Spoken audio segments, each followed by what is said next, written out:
We have Link versus the dollar, and we have yet another stall right at the major precipice that we've been looking at for, I think, like a month now.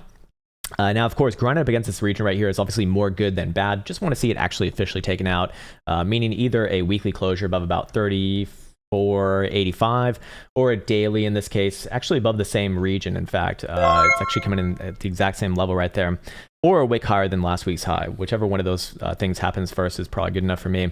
And then, yes, we do have a measure move, a technical target all the way up to about 45.25 to $46. And probably some continuation after that, although we do see the 1.618 Fibonacci extension coming around there, and also your prior high is probably going to play out a bit of a pullback from that region, assuming that the first validation condition even gets hit to begin with. Now, what would invalidate this? Very simply put, below 31.5 basically would not look great for the blue laws, and probably does imply a much more, well, some sideways and down after that, I suppose. Wouldn't look too damn good. Momentum oscillators, what do we see right here? Oh, we see all sorts of things right now.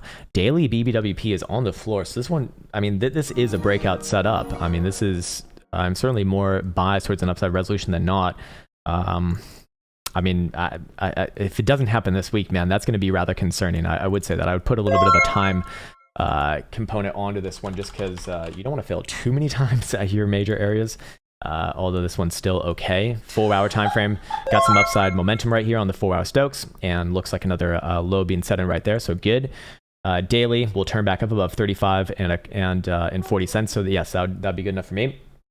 What else do we have?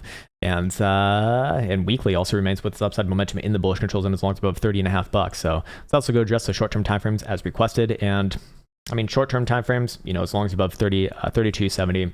I'm looking at this as your next higher low, essentially, daily, or sorry, not daily, but 4-hour BBWP, looking for expansion here too. Again, you contracted into this low as well.